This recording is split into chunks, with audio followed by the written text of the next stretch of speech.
This podcast is sponsored by FortuneFavours.ie. FortuneFavours.ie is a home workout equipment store and your one-stop shop for all home gym equipment. They are well known for their adjustable dumbbells, which combine 15 different weights in one dumbbell. They have both 24 kg and 40 kg adjustable dumbbells. Check the link in the bio of this episode for more information.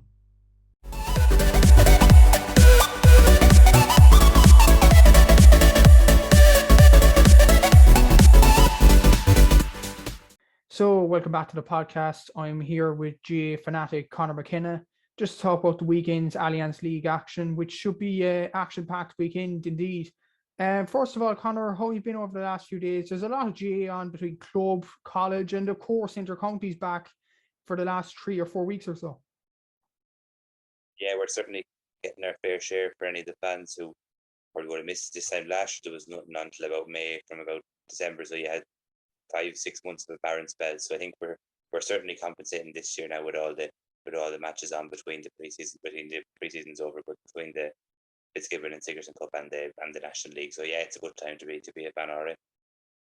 Definitely, and I suppose two particular games that happened over the last week or so, like in football, not so much in inter-county, but in club. First of all, Kilcoo winning the last kick of the game more or less against Kilmacud. That goal from Johnson at the end, that was so meant to the game, and well deserved for Kilcoo, their first All-Ireland ever.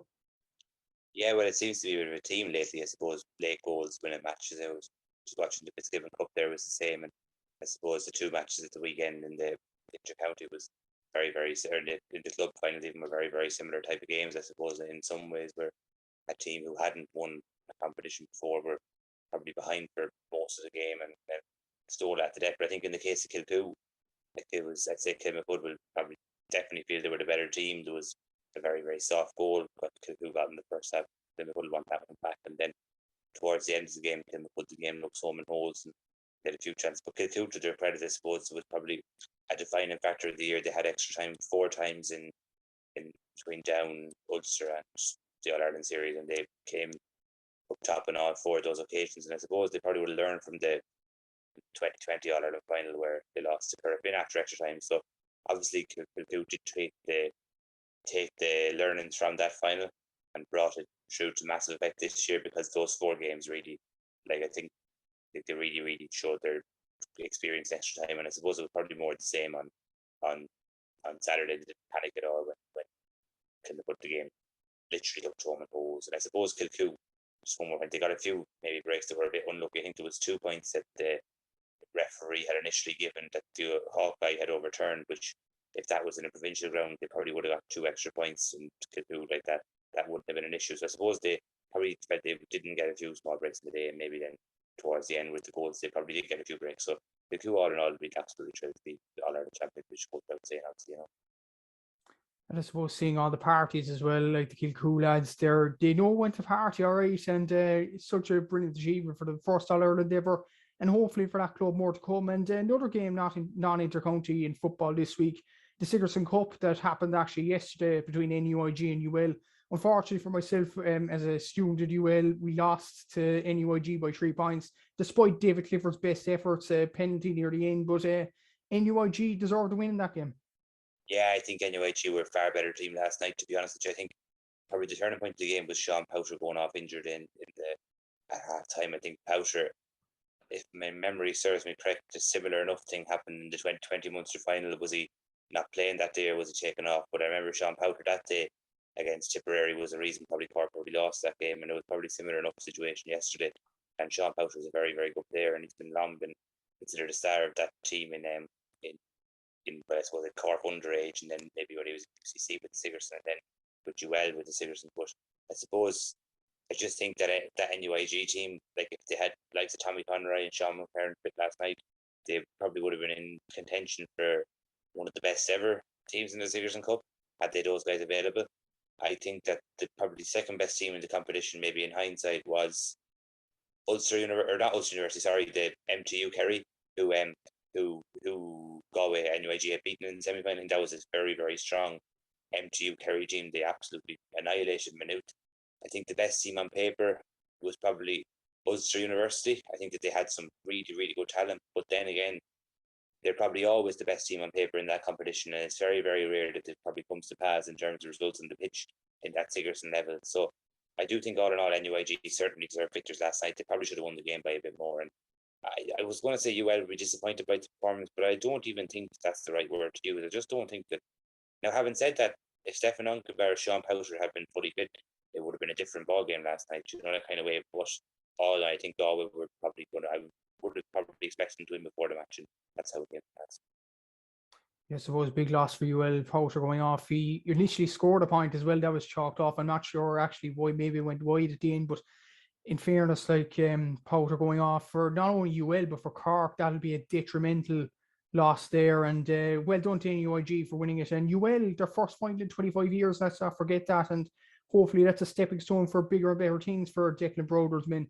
I suppose moving on to the inter-county games at the weekend, starting off with Division 1. An interesting game here between those two Ulster sides, Armagh and Monaghan. Now, Armagh have won 2 games out of 2 against Tyrone with that fight with David Goff sending off the 4 Tyrone players, and also, of course, against Dublin. Monaghan got a point against Tyrone, but then lost against Mayo, shooting being a problem there. Like, this should be a very interesting Ulster derby.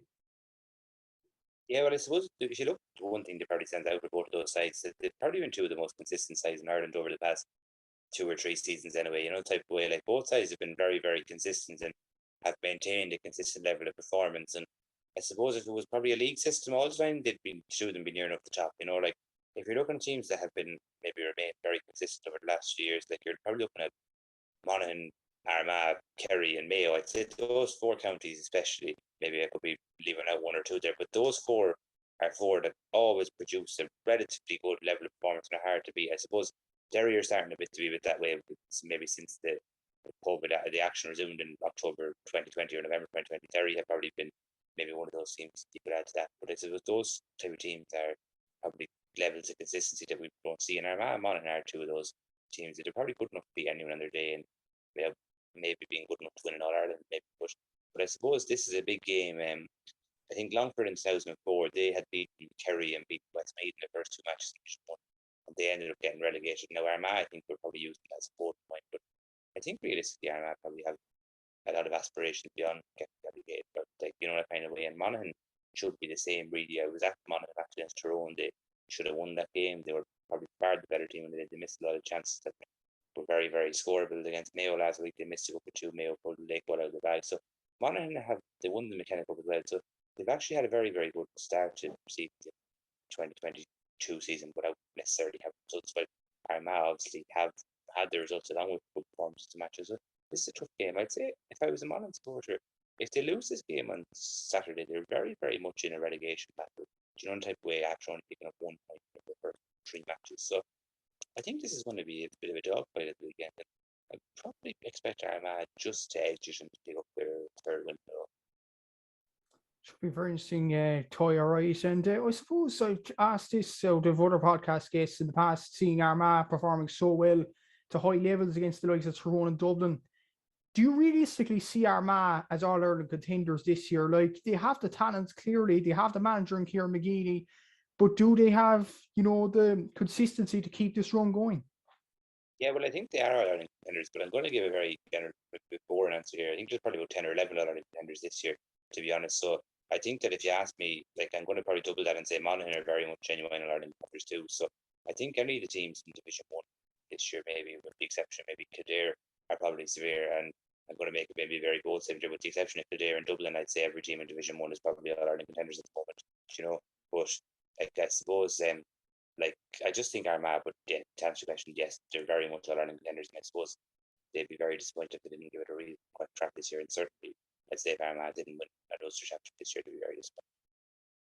And that game is live on BBC Sport Northern Ireland. If you want to watch that, it's also on GA Go for the Republic of Ireland users.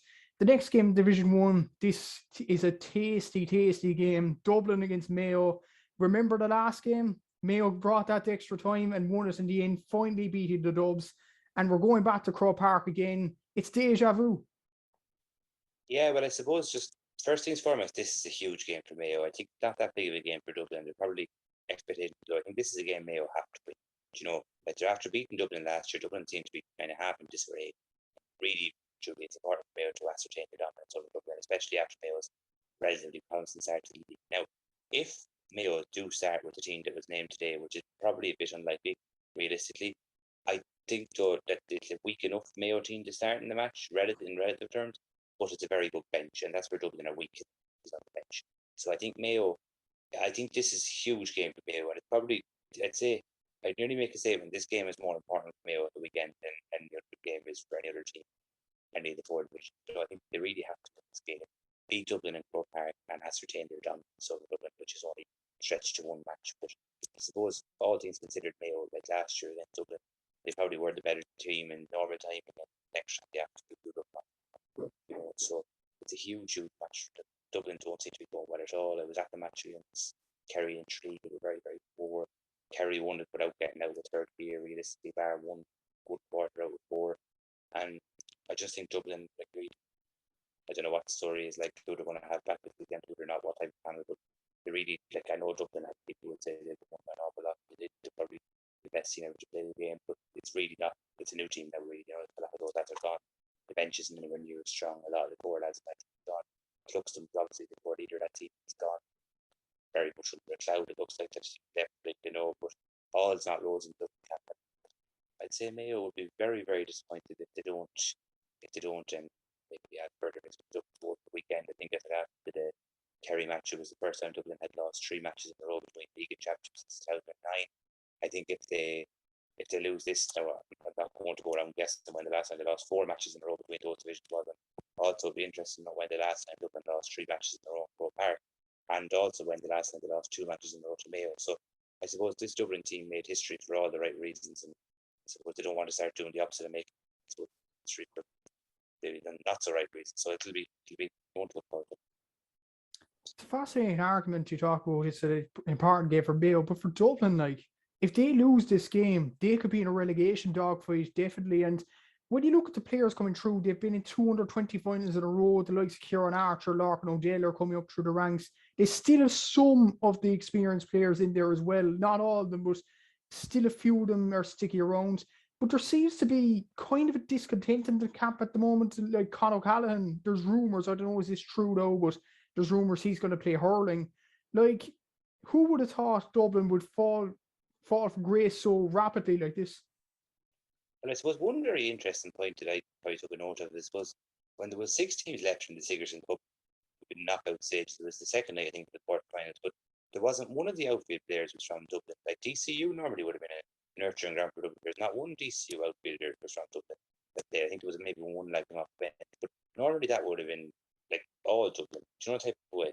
Like Dublin, but like now I know I wouldn't go maybe reading as much as the other colleges because obviously there were colleges very probably Belfast, you know, but it was just interesting that there was no DCU outfit there from Dublin. While they traditionally, while they mightn't have been stuck with them, they always would have had 3 or 4 or 2 anyway. You know, like so. I suppose whether that's worked that point relevant or not, I'm not sure. But just didn't seem to be the type of players that was from all the other counties. And I suppose what might give hope that they were from other counties, Leinster more so than anywhere else, you know. So, but I suppose just it's going away. Maybe the players coming through are good enough, maybe not, maybe they take time, etc., etc. But I just think Mayo would look much more to add further misery to the woes this weekend.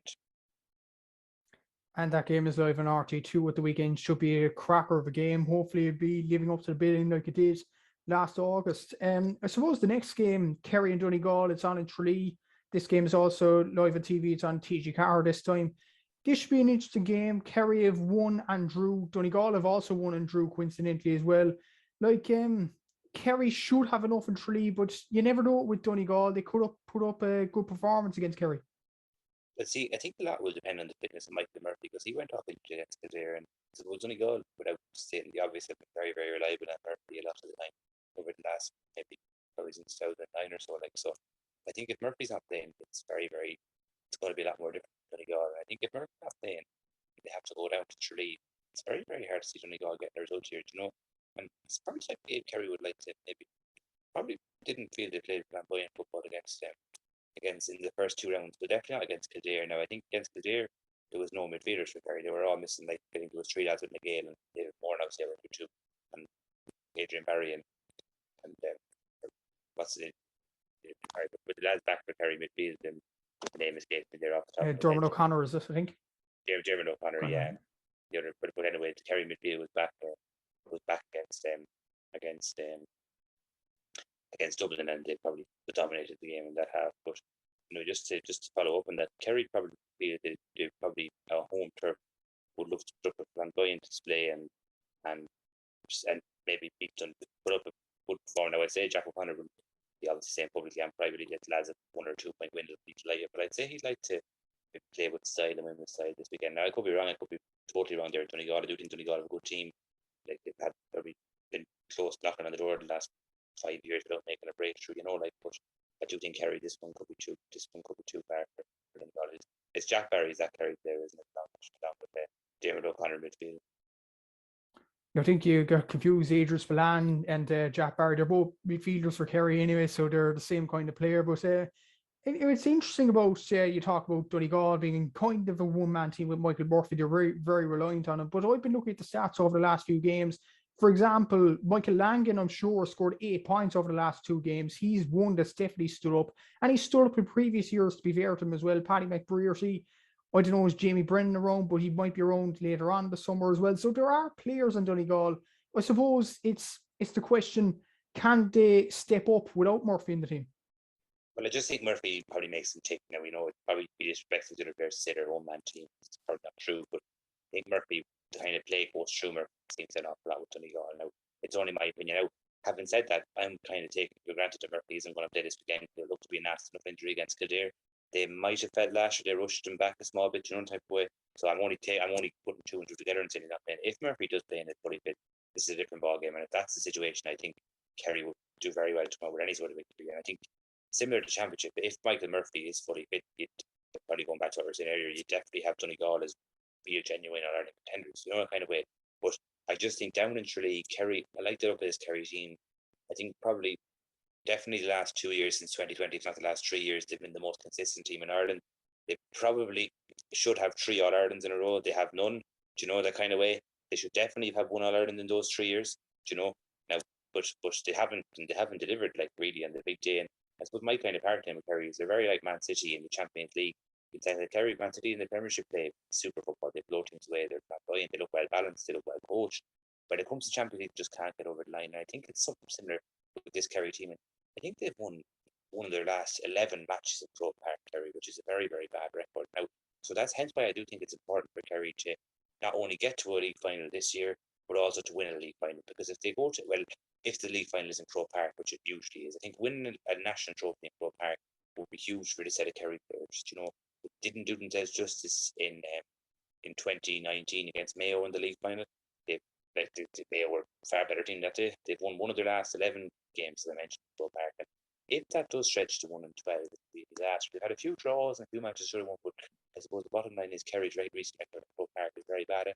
I don't think it's coincidence on the basis that there's an awful long journey from Tralee, from Killarney, wherever they go from, to Dublin. It's a longer journey than most teams, if not every team in Ireland is going to have, And it's a journey Kerry are probably so used to an awful lot, like if they've done it, because they've done it 11 times in the last 4 or 5 years, whatever, type of way. Like, but I do think that they're going to have to start, like, it's something that record that has to be rectified, because, like, this year they're probably going to have, I suppose you won't like to hear this, but they're doing a Munster, which a lot of people are expecting at the moment. They're going to have quarter-final, semi-final, and final Park if it does come to that, like, type of way.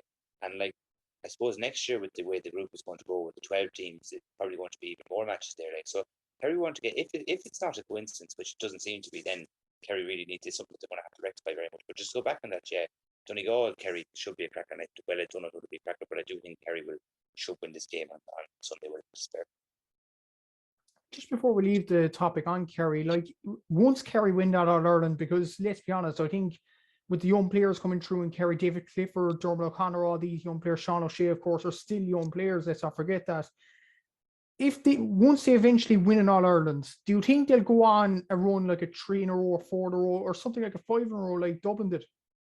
I actually tipped Kerry for 5 in a row before the 2019 All-Ireland final, so they should probably be going for 4 in a row this year. Like, but I thought they were going to beat Dublin that day. I was very nearly proven correct the first day. They were probably didn't play that bad second day, but were well the second best. On the other hand, they should probably be going for well, this was what they should be going for, what they are going for, probably leads up this stage. But yes, is the answer. I do think that they will dominate when eventually at some stage. I don't think that.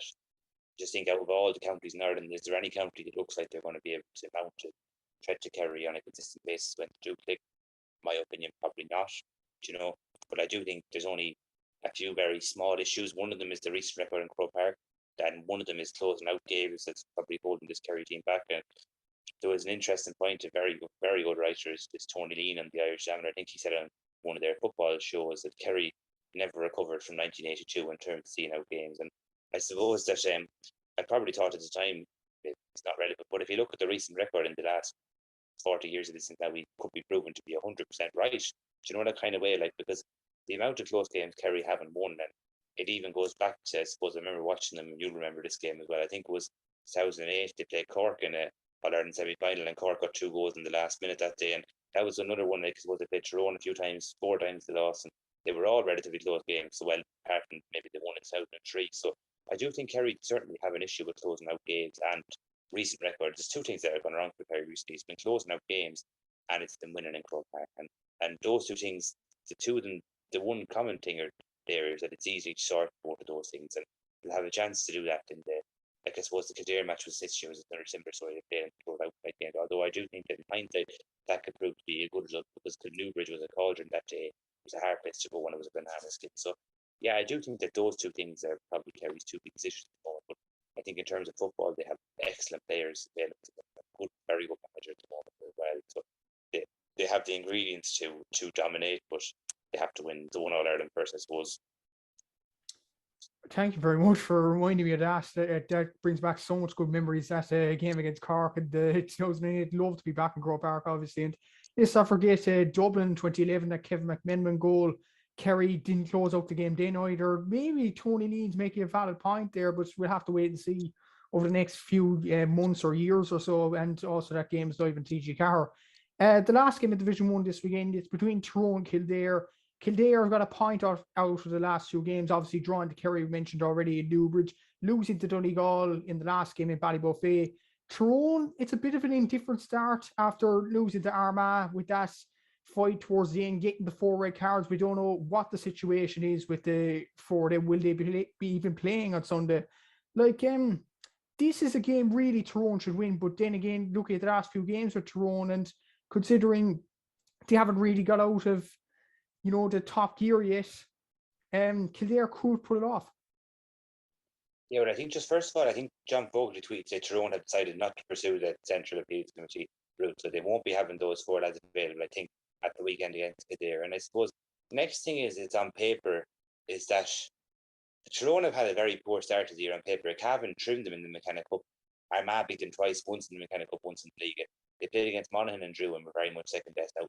I'd probably just disregard the McKenna Cup slightly, to be honest. But the 2 games against Monaghan and Armagh, I think they have been second best both games. So I suppose on paper, if you're Glenn Ryan and you're a Kildare fan, and you're saying you're going to go to a Tyrone team just probably half out of form and missing 4 of their better players, then you'd be very disappointed if you didn't win. But no, I just think I do like Kildare as a team. I think they're not a bad team, but I do think they're a Division 2 team playing in Division 1, to be honest. Now, I think they did have made progress, but they're probably just not ready for Division 1 football yet. Now, they could be famous last words. They played very well against Kerry in the first round.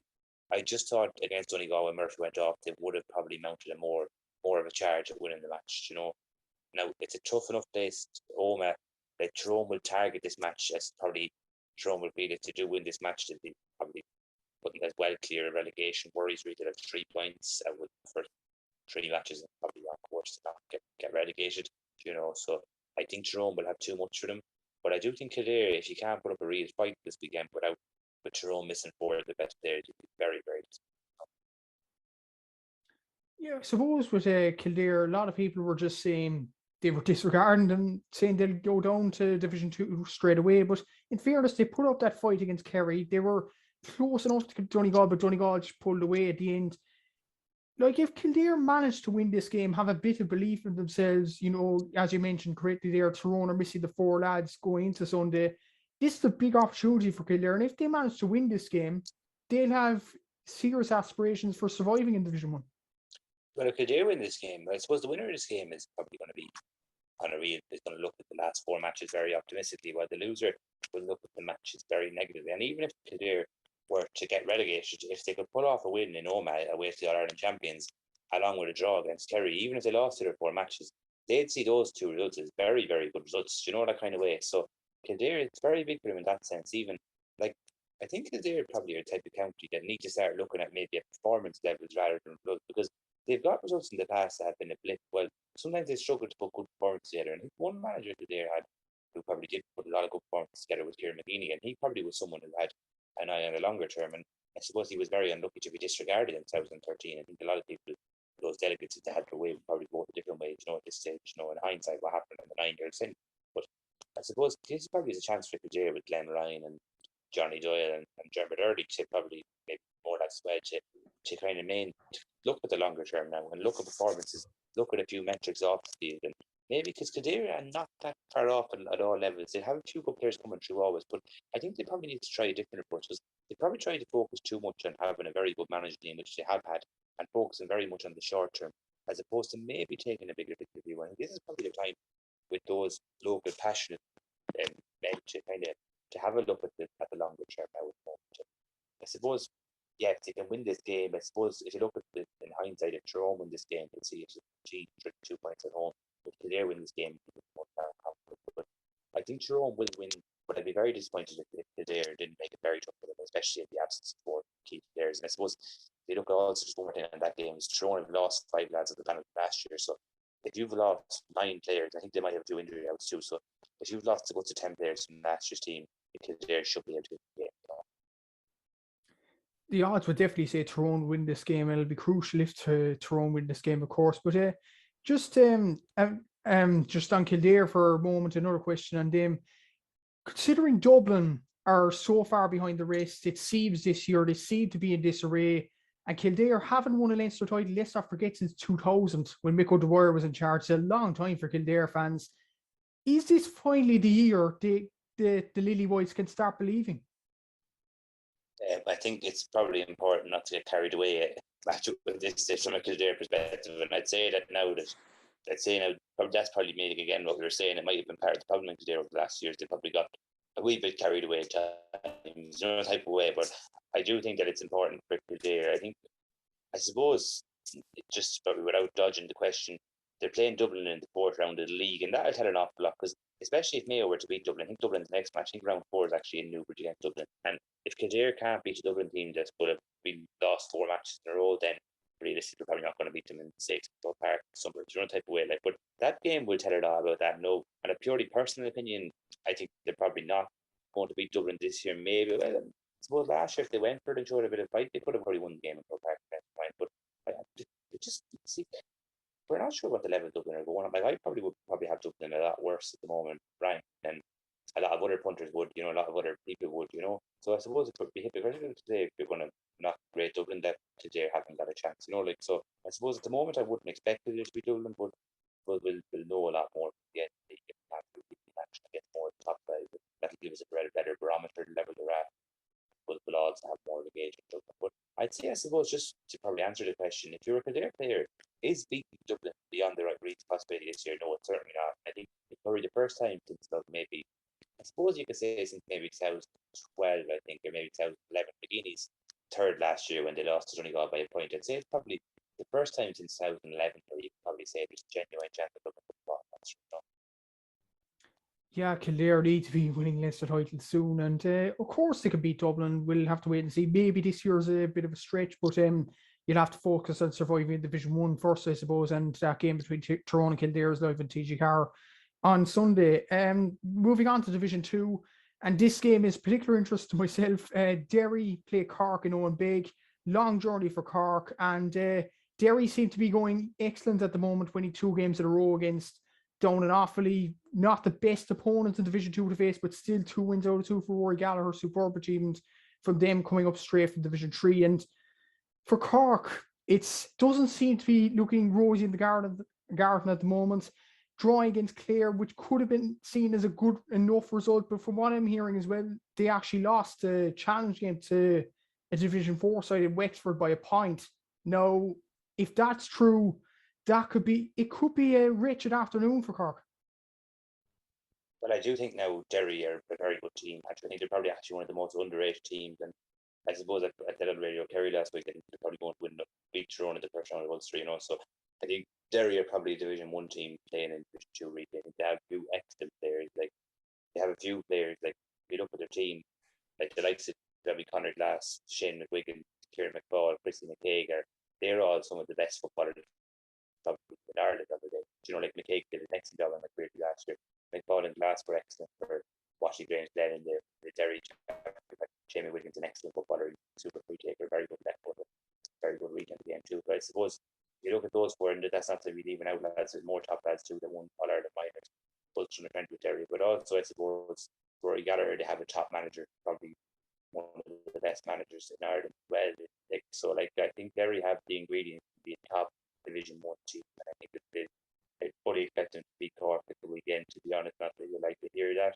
I wouldn't actually. I would agree with you. I think the draw against Cork, or against Clare, sorry, from a Cork perspective, was a very, very good result. I think that I think they probably like in hindsight, like, but not in hindsight, just on paper, like Clare have had their number in Division 2, maybe apart from 2021 recent year.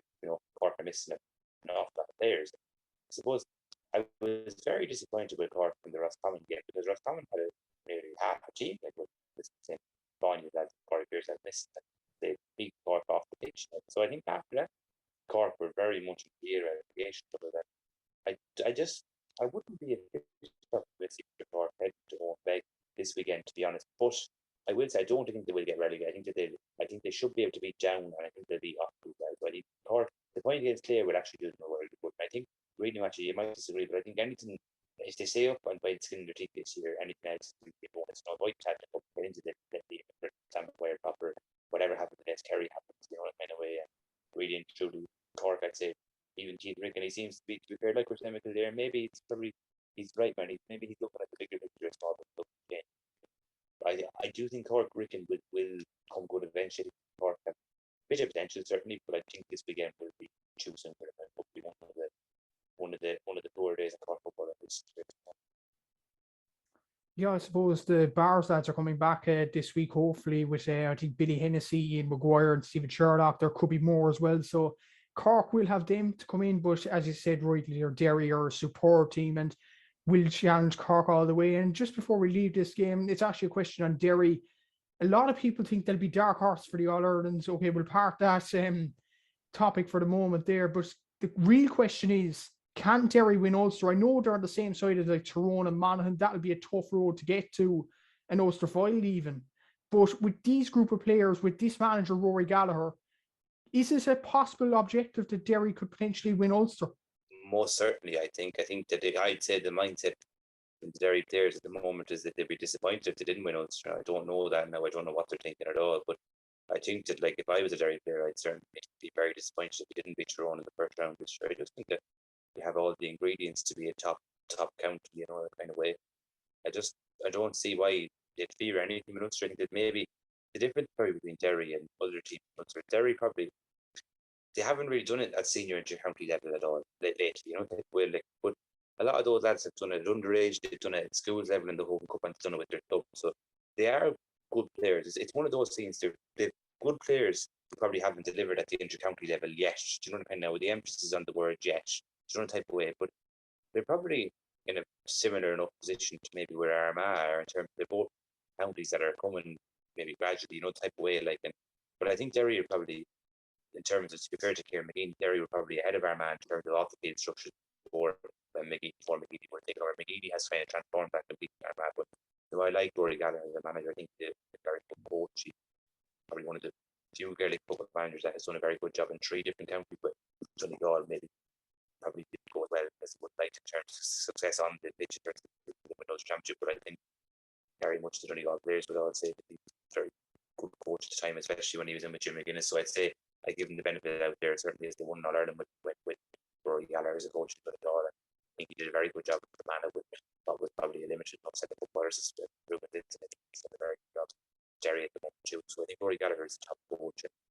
I do think Derry, they're a team that I suppose do expect to I'd say they'd be disappointed if they lost year. And that game is live on the TG4 Player, actually, TG4 app. And that should be a very interesting game between Derry and Cork. The next game in Division 2 isn't live anywhere, but it's on in Pierce Stadium in Salt Hill between Galway and Offaly. This should be an easy win for Galway. Galway flying in at the moment, 4 points out of 4. Offaly seem to be in a relegation dogfight. Yeah, I think Offaly's missing a few lads from last year. Shane Horn was very good for them, but I think he's probably the main lad they miss. And I suppose just probably Offaly really, they could be, like we said, there might be a Division 3 team playing 2 really, anyway, I thought they'd be a lot better. The first 2 matches, now I did expect Derry to be fairly well, to be honest. I thought they did compete well against Clare, they didn't. And I suppose really, even at this early stage, actually, it's very hard to see where Offaly are going to pick up points despite, I think that, know where they want to be. They might be down in Newry, but even then, that won't be enough. I think that they really have to be there in the first round still. And I think this could be a wretched after. I think Galway are going well at the moment. Corey Joyce has the motor very well. He's a good coach choices. He had them playing before the COVID came for a long time. Galway, he had them playing in early season 2020. So I think Galway, they seem to be making, again, there's a real swagger about Galway when they play well. But I suppose, when was the last time Galway have really done it? And they're probably really, I suppose, back in 2001 really when they won the All-Ireland. And ever since then, they've had promised to kind of deliver, and it hasn't worked out for them. They've got to, I think, one semi-finalist. Only God knows when. That was the match against Dublin. So it's just really hasn't clicked with Galway. They've produced some good performances. I suppose probably the wrong thing to say here, but they've played very well and lost a lot of matches. They seem to be playing a lot better in defeat than they do in the type of way. Like every classic they've been involved in, they seem to lose. The type of way. And I suppose that's the challenges for Kevin Walsh, which he did do, to be fair. He was trying to change that. They got some very good wins. They beat Kerry in a championship game, fairly well. And I think Kevin Walsh, he was there 3 years, or he wasn't there 3 years, he was there longer than 3 years, sorry, but in 2016, 2019, they beat Mayo each year in the championship, So he did produce a few notable scouts to be fair to Kevin Walsh, his goal manager. I suppose just going back on the more immediate future, I think they'll be off this weekend with a bit there. I'd say, I suppose, not to be giving John Monaghan any motivation, but I probably fancy Galway to win this with double digits, like 10 or more. And the next game in Division 2 is between Meath and Down. Both sides seem to be in a bit of a rut of form. Both sides have lost their 2 opening games so far. And it's interesting about Meath. Down, we kind of expected this because, the managerial fiasco in the winter and players quitting the panel. Kilcoo players don't seem to be coming back either. It's a bit of a mess in Down. But for Meath, with the minor success, the latest footballers seem to give them confidence. It's all gone pear-shaped really so far in Division 2. Yeah, well, I think this is absolutely huge for me at the weekend. I think Down, it's a free shot. It's really your own type of way. I think Down, this is 3 black and white matches. They have their last 2 home matches.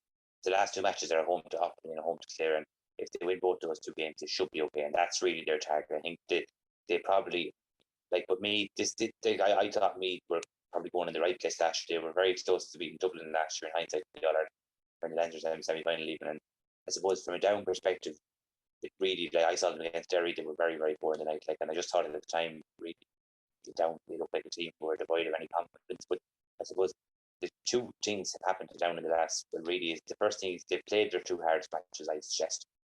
So I think every match, and also the Kilcoo lads, Kilcoo winning will give them Down football a bit of a confidence. They can't push it head down in some ways, And I suppose if they even get 2 or 3 of those Kilcoo lads, it could make a huge difference, If they get 3 good players, like they could transform Down.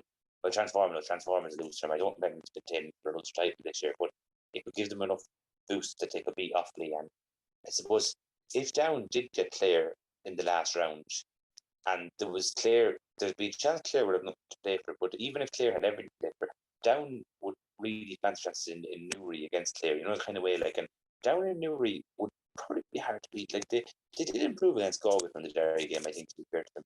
But me, don't think they're going well at all. And Mac is under serious pressure. I'd say if Mac loses this game, if Meath loses this game, Andy Mac is under serious pressure. In a type of way? They're really, if Meath lose this game, they're really in a relegation. And I think Meath should just do enough at the weekend. I think they're probably slightly better than Down. And I think Meath will just do enough at it. But it'll badly if they do get over it. And the last game in Division 2, see, it's an interesting game to myself here between Roscommon and Clare. Yeah, Roscommon are on 3 points, or sorry, Clare on 3 points. Roscommon are on 4 from 4 at the moment. But Clare, there's a good start there, and there's some good players coming through in Clare. Eamon McMahon hitting the lights out for UL. Jamie Malone seems to be coming back into the team. Owen Cleary, David Tuberty. So the players are there for Clare. The question is, can they go up and get a result in Dr. Hyde Park? Yeah, well, Colin Collins, I think just no one is going to doubt that he's done an amazing job since taking over in 2013. Whatever year it was, 23rd, 24th, whatever year, he's done an amazing job. I think he took over in, I think it was 2014. I think Nick O'Dwyer was over in South. I think I'm fairly sure in that one. But I suppose just to go back on that, I think that this is a game where the winner of this match is really looking firmly to hunt a severe promotion battle. Now Roscommon, I thought they were excellent against Cork. I was really impressed with them, and against me to an extent, because they probably didn't have a full set of players, and if they get the full set of players going, I suppose they were another team that could be adding to the All Ireland contenders bracket, like not to be getting carried away for any Roscommon fan. But I think this game is beginning for Roscommon. It's massive. Because Clare are a good team. They're coming off, I suppose. See, I don't think it was a good result for Clare in Cork. I'm going to go against the grain a bit there. I just think that Cork were missing a lot of good players, like Ian Maguire. You mentioned Stephen Sherlock, Billy Hennessy. Those three are very good hurdlers, and Cork were missing hurdlers with Hennessy, whatever. The three of them are good footballers, even, but Cork were missing a good few players, and they had a very energy sapping the week before, and they still managed to get a draw and could have won the game in Clare. So I don't think Colin Collins. I know Collins the standard. He said I don't think he would have been happy with a point in Cork, and like. I do think Roscommon might just do enough this game to get over the line. And I suppose if Roscommon were to win, they'd have 6 points from the first 3 matches. If, in my opinion, which would happen, Galway and Derry also win, it would be very much a 3-way promotion battle, So I think that one, Clare, I suppose, like, they probably, it's one thing with GA, the Clare, they will hit a ceiling, like, eventually, where they're not going to be able to go up anymore. Like, maybe it is a ceiling at the top of Division 2. Are they good enough to be a Division 1 team? Personally, I don't think they are. They might get to Division 1 year. I'd love to see them do it. I think it would be a remarkable achievement for Collins to take them from Division 4 to Division 1. But I don't see Clare staying in Division 1 long term. But I think that it's a model to other counties how to much of the way. They've stayed in Division 2 for the last 2017 every year. So I think that's really a really good example. And I suppose even at this stage, they're surprised they got relegated this year. So Clare really and truly have been a model, but I don't think they're good enough to be Division 1 team. Roscommon might just have too much. Should be a fascinating encounter in Dr. Hyde Park there, and Division 2 overall is going to be fascinating right to the end. I suppose we'll briefly touch on Division 3, 2 games on Saturday night between Antrim and Wicklow, and the other game for Fermanagh against Laois. Any thoughts on them? Yeah, well, I suppose Wicklow beat Antrim by 25 points in 2020. So, like, Antrim are red hot favourites, and everyone's expecting to win. But like, if you're a Wicklow player, if you've gone down to a team and won by that much of a score not that long ago, then surely have a chance. And Wicklow have had 1 point in the first 2 games. Well, they've probably got 2 good performances. And McGinley has done a very good job since taking over Antrim manager. They've progressed an awful lot. They played well against Armagh last year despite losing by 8. But I think against Limerick, by all accounts, Limerick and Antrim, probably Limerick are slightly held them in the curve, and that probably showed the result. But Antrim, yeah, it's a tricky. It's hard to know how that will go. Probably Antrim might just shade it at home. Corrigan Park will be tough to go. And Laois Fermanagh, the other game, isn't it, in that division? Yeah. Yeah, I think Fermanagh are going to struggle. I think Owen Donnelly was a huge loss and huge retired. They haven't hit the heights. When Rory Gallagher left in 2019, they were very, very close to promotion to Division 1, and they've gone downhill a lot since then. I think Laois, I saw them against Westmeath. They lost by 6 points. They were spotting and lucky, to be honest, on the day. I think Billy Sheehan has certainly improved a lot against probably the last 2 years. I think Laois will probably get a win in Enniskillen, but Fermanagh need to go back to making Brewster Park a hard place to go again. It was a hard place to go, and now it's probably not. It's recent record there's quite poor. So that needs to be Laois's challenges to get back to, or that's Fermanagh's challenges to get back to making that ground up again. And I suppose we'll probably just touch on the game from the Westmeath. Westmeath had a good start winning their first 2 matches. Longford have had a tougher start. They've 1 point in 4 games. Probably should expect Westmeath would pick up their 3rd win in a row, which would leave them firmly in promotion contention at the top. I think they'll play along with Limerick. I think Limerick are playing in that well. They're playing loud, yeah. They're playing loud at home. Yeah, loud have a point as well, I think, in the first 2 matches. So that's another one. Limerick are probably really, again, similar to their Shannon-side neighbours in Clare. The last 2 years, they seem to really have improved a lot. But Lee is a very, very good football manager. I suppose Billy Lee and two similar type managers that they're both local, live, breathe, would see their count better to 3 or 4. Like, so I think Limerick might get allowed Mickey Hart, but just one word on Mickey Hart, who he's done an excellent job at that. I just think this here and there that really went to a lot of club matches around town, really went and showed great interest. So I think fair bit Mickey Hart, real football man, and he's the type that you would like to see that person. And I suppose just before we leave Division 3, Limerick and your own county, Westmeath, of course, do you think they're the two front runners to get promoted in Division 3, or do you think Antrim or potentially Laois could make a push towards the end? But I suppose Division 3, like really, the way the division worked this year, if any of the 18s got promoted, it wouldn't have surprised anyone. I think on paper, Division 3 this year is very, very weak in terms of maybe compared to other years, And I suppose that was probably Westmeath would have felt unlucky to be relegated last year. They think they lost 3 group games, but they combined to about 4 or 5 points, and then Cork beat them fairly well in the relegation to have them. But Westmeath probably would have felt they weren't their performance that compared to relegation. Whether that's true or not, I don't know. Like Westmeath probably, I suppose the only way you can answer that is to go and get promoted next year. I suppose Westmeath, if it is, I think Cavan are a good team in Division 4. Like they're in Division 3, nearly that.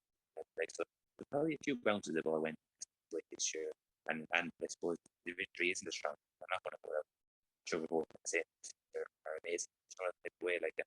I suppose the challenge when you get those that they take them, and I suppose Antrim this year, like, they probably have a lead, and Limerick as well, like, and Westmeath, any of those countries, it's probably their best chance, because next year you could have 2 better teams going up or going down, and suddenly it's much harder to have. So I think Westmeath probably should do enough at this stage, but it's certainly not a foregone conclusion. Limerick, if they beat Louth, West really feel what that drive, particularly put it away. But Laois are not too bad. I wouldn't certainly. I think Laois have a real chance about it. I saw them last against Westmeath. I thought they were good, and they also are a team that they're another team that I wouldn't say not they be feared, but it certainly teams wouldn't like going for Laois. Laois would never fear. Laois would probably see them better than most teams. I think the Division 3 is certainly very low. Yeah, definitely. It should be very intriguing towards the very end. And finally, on Division 4, there's 4 games on there as well, like the other 3 divisions. Carlow against Waterford, Leitrim against London, Sligo against Cavan, and Wexford against Tipperary. The game that really jumps off the page here is Sligo against Cavan. Both sides 100% records. Sligo 28 points in the last game against Carlow. Superb scoring rate from them. Cavan seem to be going about their business quite comfortably against the likes of Wexford in the last game. This should be a game to decide really top of Division 4. Yeah, well, I think Sligo, there are good players in Sligo, like the better players than what they've shown the last year. Very, very poor. Like they put out like they really have things haven't gone well. But I suppose the around 2019, anyway, things really haven't gone well. And I suppose then just look at like Tony McAfee, they're well regarded both. But last year they started off very well, but things didn't really work out for the last stage. But I think if Sligo can get something against Cavan this weekend, then wouldn't leave promotion. It's very, very much on the cards. Not that really get away to play very good football against Carlow. And I think Sligo, like, that could be a very good game weekend. But I think just looking at Cavan, I saw them, and I know I don't want to be reading anything to the McKenna Cup, but I watched them against Armagh the first round McKenna Cup, and they looked very, very good. Now, and it was a funny game. It wasn't a preseason friendly, even it was a friendly really, but the fact both sides kind of had full teams out, and it didn't really have a real crap edge to it, the type of way. And then I wasn't a bit surprised when they went out and beat Tyrone by 15 points next round.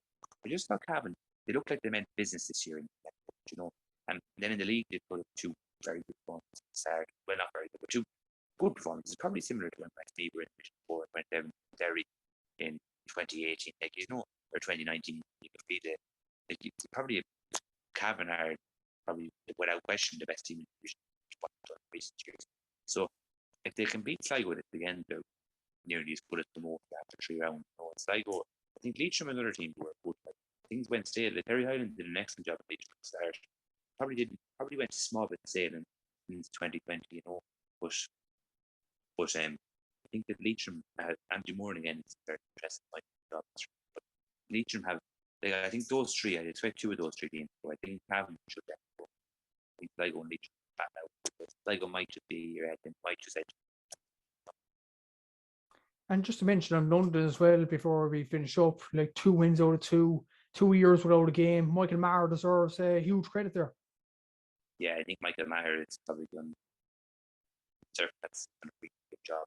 But I suppose London, I think now I'm open to correction this, but we had a fella playing one of the Shamrocks there, Killian Butler, who was, I think he played 3 championship matches for us in 2020, but he was very good. He looked a good footballer. I think he's on the London team at the moment. And there's another fella, Brian Jones there, plays for St. Omans, and he was on the London panel before. Now he's not on at this stage, but I suppose just the point I was trying should have probably made there. London have 2 good players. Like, they've always going to be good lads in there. Killian Butler is actually is a good player, like, we've another team more who they play for London as well. So I'd probably know a bit about London football in that sense. Like, but there are good players in London, and let's see, it depends all the time. Like, in hurling, London have had a few teams that have been good too, and I suppose the challenge they've probably had is over the years has been getting a settled team. And I think Michael Maher spoke that we were trying to bring a homegrown. I don't know if they use the word settled, but I suppose his argument is they bring lads in like Killian, who is from London. If they bring enough of those lads in, then I suppose you kind of become more of a settled team. And when they have more of a settled team, then eventually you can look at bigger targets. So a word fair play now. I do think promotion is way beyond them. I think a promotion challenge is beyond them, to be honest with you. But I think that they might do. It'll be interesting to see how it goes. But I suppose the target is, I think Kieran Deedy was there, and there was a bit of controversy when he wasn't given an extra term. But Maher's doing a really, really good job there. The challenge for London is, well, not challenge, but they need to put structures in place that he's backed over the next 3 or 4 years. Again, like Kildare and like, I suppose, more. It's not just a pure shorter thing here. If they are, if the thing is, there's no reason why you should stay 5 years thinking that it's 10 years.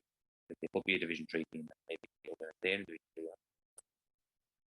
Yeah, it's going to be interesting to see how London progress throughout the league. We'll see if the wins against Carlow and Waterford were just a flash in the pan, or can they follow up with a win over Leitrim this weekend. I suppose we'll finish off there, Conor. Thank you very much for previewing the matchday 3 games in the Allianz League, and wish you the best of luck for the future. Wish Westmeath the best of luck this weekend and for the rest of the year as well. Good man, Matthew. Thanks very much for having me. It was a pleasure. Right, good man.